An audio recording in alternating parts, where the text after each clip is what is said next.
Europe లో భారతీయులకు free education మరిన్ని వివరాలకు విదేశ్ కన్సల్ట్ 9676502888. నమస్కారం అర్చన గారు. నమస్తే సిరి. చాలా మందికి కూడా లైక్ డబ్బు విషయంలో వాళ్ళకి నమ్మి ఒకరికి ఇచ్చాక మళ్ళీ ఆ డబ్బు వాళ్ళ దగ్గరికి రావడానికి రకరకాల కారణాల చేత ఆగిపోతూ ఉంటాయి. కొన్ని సిచ్యువేషన్లో మనం ఎన్నో సిచ్యువేషన్స్ అవి చూడడం కూడా జరిగింది. మీరు ఎప్పుడు చెప్తూ ఉంటారు చక్రస్ కనుక బ్యాలెన్స్గా ఉంటే మనం ఏదైనా అనుకున్నా, లేదు అంటే మనీ పరంగా కూడా దానికంటూ ఒక సపరేట్ చక్ర ఉంటుంది, అది కనుక బ్యాలెన్స్గా ఉంటే ఇలాంటి ఇష్యూస్ రావు అని చెప్తూ ఉంటారు. కాబట్టి ఇలా మనీ బ్లాకేజెస్ క్లియర్ చేసుకోవడానికి ఏది బాగా ఉపయోగపడుతుంది అంటారు ఈ చక్ర? మీరు అన్నట్టుగా నిజంగా చాలా ఫ్యాక్టర్స్ ఉంటాయి సిరి. బికాస్ డబ్బు మన దగ్గరికి రావట్లేదు అంటే ఏదో ఒక బ్లాకేజెస్ మనకు ఉంది అని మనం అర్థం చేసుకోవాలి. మోస్ట్లీ మనకి చక్రా సిస్టంలో అంటే యూజువల్లీ మైనర్ చక్రాస్ అని, మేజర్ చక్రాస్ అని ఉంటాయి. అంటే ఎవ్రీథింగ్ మన ఎనర్జీ బాడీకి రిలేటెడ్ అనమాట. మనకు మోస్ట్లీ ఫిజికల్ బాడీ మాత్రమే తెలుసు. అంటే ఇది హెల్దీగా ఉండాలి అంటే మనం ప్రాపర్ ఫుడ్ తీసుకోవాలి అనే విధంగా చూస్తాం అంతే. కానీ ఎనర్జీ బాడీలో ఈ చక్రాస్ ఎక్కడ ఉంటాయి అనే డౌట్ కూడా రావచ్చు కదా. ఇప్పుడు నైట్ పడుకున్నప్పుడు ఎలా అయితే మనం ఎనర్జీ తీసుకుంటామో మన ఎనర్జీ బాడీలో ఉంటాయి అన్నమాట. మనం ప్రాణిక్ బాడీ అని చెప్పుకోవచ్చు.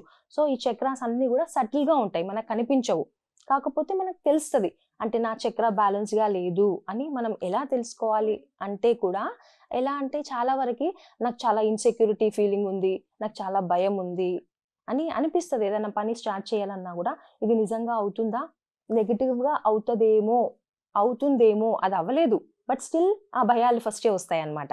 ఇన్సెక్యూర్గా ఫీల్ అవుతూ ఉంటాం ఫైనాన్స్ విషయంలో కానివ్వండి, దేంట్లో అన్నా కూడా. అంటే నా రిలేషన్ ముందు బాగుంటుందో లేదో అని మనం ముందే అనుకుంటూ ఉంటాం, అజ్యూమ్ చేసుకుంటూ ఉంటాం. సో ఈ ఫియర్స్ అన్నీ కూడా ఎప్పుడైతే మన రూట్ చక్ర అనేది బ్లాక్డ్గా ఉంటుందో అప్పుడు అంటే బ్లాక్ ఉంది అని మాకు తెలిసిపోతుంది అనమాట. సో ఒకవేళ అది బ్లాకేజ్ లేదు, యాక్టివ్గా ఉంది అంటే మనం ఎలా ఉంటాం తెలుసా, చాలా హ్యాపీగా, అంటే ప్రతి సిచ్యువేషన్కి అడాప్టబుల్గా ఉంటాం. ఇలా జరిగింది అంటే ఇట్స్ ఓకే, నేను సాల్వ్ చేసుకోగలను అనే ఫీలింగ్ ఉంటుంది అనమాట. నేను సెక్యూర్డ్గా ఉన్నాను. బికాస్ చాలా వరకు ఇంబ్యాలెన్స్ ఎందుకు ఉంటుంది అంటే సిరి, మనం ఎర్త్కి కనెక్టెడ్గా లేము.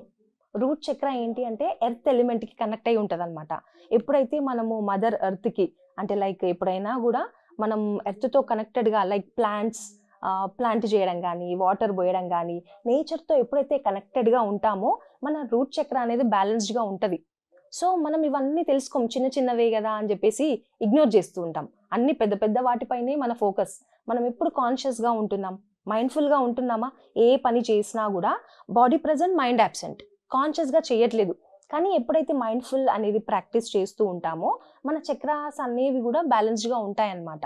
సో ఈ ఫియర్, ఈ భయము పోవాలి అంటే రూట్ చక్ర బ్యాలెన్స్ చేసుకోవాల్సిన అవసరం ప్రతి ఒక్కరికి ఉంది. ఎలా బ్యాలెన్స్ చేయాలి అంటే త్రూ అఫర్మేషన్స్. మనకు అఫర్మేషన్స్ అనేవి చాలా వండర్ఫుల్గా పనిచేస్తాయి. ఎందుకు అంటే అది మన సబ్ కాన్షియస్ ఫీడింగ్ అనమాట. చిన్నప్పటి నుంచి తెలుసు కదా మన మైండ్ ఎలా ప్రోగ్రామింగ్ జరుగుతూ ఉందో.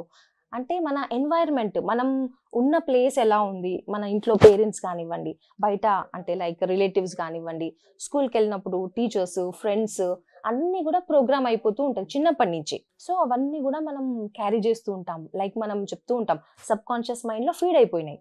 సో ఆ ఫీడ్ అయిన దాని ప్రకారమే మన లైఫ్ అనేది ముందుకెళ్తూ ఉంటుంది. సో అవంతా ప్రోగ్రామింగ్ అంతా క్లియర్ చేసుకోవాలి, నెగిటివ్ అన్ని రిలీజ్ చేసుకోవాలి అంటే అఫర్మేషన్స్ మనం యూజ్ చేసుకోవచ్చు. అలాగే విజువలైజేషన్ కూడా చాలా వండర్ఫుల్ టెక్నిక్స్. అంటే ఏదైనా కూడా, ఏ ప్రాబ్లంకైనా కూడా విజువలైజేషన్ అనేది చాలా బాగా పనిచేస్తుంది.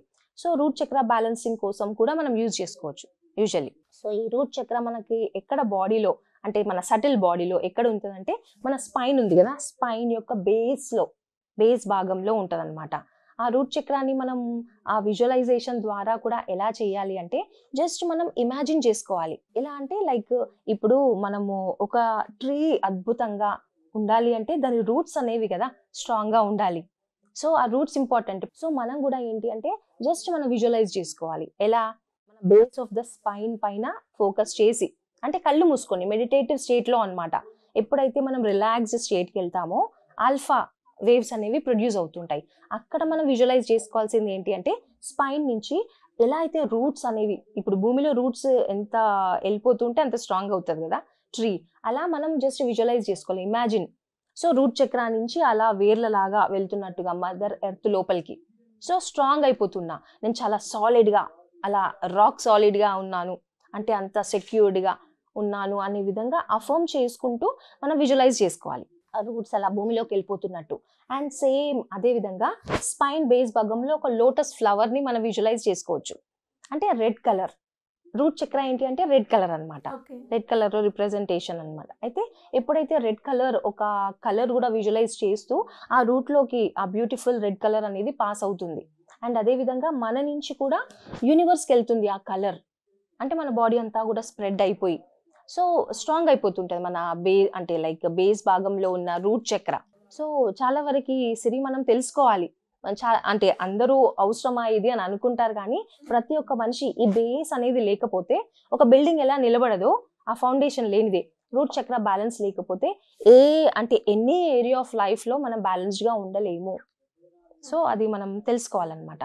సో ఆ ఫియర్స్ మనం రిలీజ్ చేసుకోవచ్చు త్రూ అఫర్మేషన్స్, విజువలైజేషన్. అండ్ అదే విధంగా EFT అనేది కూడా ఉంది సిరి. అంటే ఏంటండి? ఇమోషనల్ ఫ్రీడమ్ టెక్నిక్ అని చెప్పేసి మన ఇమోషన్స్ ఏవైతే ఉన్నాయో రిలీజ్ చేసుకోవచ్చు. లైక్ ఇప్పుడు ఫియరే ఉంది, ఇమోషన్స్ ఏదైనా కానివ్వండి, కోపం కానివ్వండి, ఏవైతే మనకు అవసరం లేదు, మనం లైఫ్లో ముందుకు వెళ్ళనివ్వట్లేదు కదా ఈ నెగిటివ్ ఇమోషన్స్. సో చాలా ఇమోషనల్గా, సపోజ్ మీకు యాంగర్, కోపం ఎక్కువ ఉందనుకోండి, భయం ఎక్కువ ఉందనుకోండి, అది మనల్ని ముందుకెళ్ళే విధంగా చేస్తుందా? ఏదో ఒకటి వెనక్కి లాగుతున్నట్టుగానే అనిపిస్తుంది, లైఫ్లో ముందుకు వెళ్ళలేము.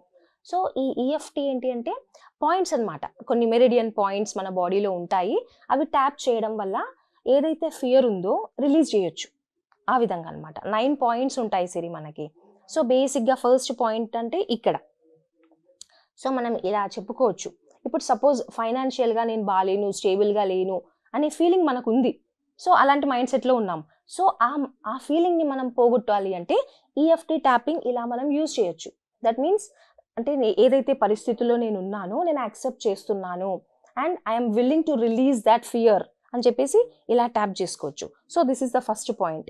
ఆ తర్వాత ఈ 2 ఫింగర్స్తోని ఇక్కడ కూడా ఒక పాయింట్ ఉంటుంది అనమాట. సో ఇక్కడ కూడా ఇలా ట్యాప్ చేయడం అంటే నాకు ఈ ఫియర్ ఉన్నా కూడా నేను ఐ వాంట్ టు రిలీజ్ అని చెప్పేసి మనం ఇలా ట్యాప్ చేయాలి. So this is the second point. మళ్ళీ ఇక్కడ సో అలా చెప్పుకుంటూ మనం ఇలా రిలీజ్ చేసుకోవచ్చు అనమాట. అంటే ఇది ఫస్ట్ రౌండ్, ఇది థర్డ్ పాయింట్. అదేవిధంగా ఇక్కడ చీక్ బోన్, ఇది కూడా ట్యాప్ చేస్తూ మనం అలా అఫర్మేషన్ చెప్పుకోవచ్చు. ఓకే, అండ్ దెన్ ఇక్కడ this point and then collar bone. ఈ కాలర్ బోన్ కూడా ఇలా మనం ట్యాప్ చేయొచ్చు. సో ట్యాప్ చేసిన తర్వాత ఇక్కడ కూడా అండర్ ఆర్మ్స్ కూడా మనకి ట్యాపింగ్ పాయింట్ ఉంటుంది. అదేవిధంగా హెడ్ ఇక్కడ. సో ఎప్పుడైతే ఈ పాయింట్స్లో మనము ట్యాప్ చేస్తూ ఉంటామో మన లోపల ఉన్న ఇమోషన్స్ అన్నీ రిలీజ్ అవుతూ ఉంటాయి.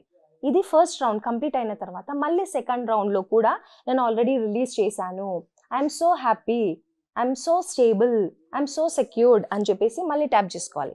ఇది సెకండ్ రౌండ్. ఇలా మనం చేస్తూ ఈ అన్ని పాయింట్స్ సేమ్ పాయింట్స్లో మళ్ళీ అంటే రిలీజ్ చేశాను, ఐఎమ్ సో హ్యాపీ అని చెప్పేసి ట్యాప్ చేయాలి. సో దిస్ ఈస్ ద ఇంకో టెక్నిక్ అని చెప్పుకోవచ్చు. ఇది ఎన్నిసార్లు చేయాలి అండి ఇలా? So 2 rounds is enough. First నేను అంటే ఏదైతే స్థితిలో నేను ఉన్నానో దాన్ని యాక్సెప్ట్ చేస్తున్నాను, I would like to release అని చెప్పేసి చెప్పుకోవాలి. అండ్ నెక్స్ట్ ఆ రౌండ్ అయిపోయినాక సెకండ్ రౌండ్లో నేను రిలీజ్ చేసేసాను, ఐఎమ్ సో హ్యాపీ, ఏదైతే ఇమోషన్ ఉందో రిలీజ్ చేసేసాను అని చెప్పేసి చెప్పుకోవాలన్నమాట. సో ఇది ఫాలో అవుతే గనక కొంతమంది అంటే ఇట్ విల్ టేక్ టైం కొంచెం, ఎందుకంటే అందరు ఒక స్థితిలో ఉండరు కదా. సో డిఫరెంట్ కొంతమందికి 2 times చేస్తే సరిపోతుంది, కొంతమంది ఒక 1 week చేస్తే సరిపోతుంది, కొంతమంది 21 days అలా కంటిన్యూ చేయాల్సి ఉంటుంది. సో డెఫినెట్గా రిజల్ట్ అయితే ఖచ్చితంగా వస్తుంది, అంటే సైంటిఫికల్లీ ప్రూవెన్ అనమాట ఈ టెక్నిక్.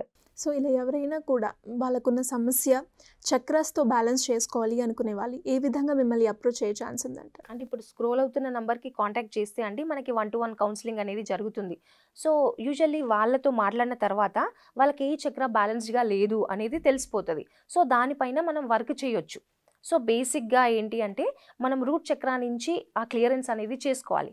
సో సింపుల్గా కొన్ని టెక్నిక్స్ అండ్ టిప్స్ ఉంటాయి, వాళ్ళతో డిస్కస్ చేయడం జరుగుతుందండి. థ్యాంక్ యూ అండి. Thank you so much. Thank you సరే.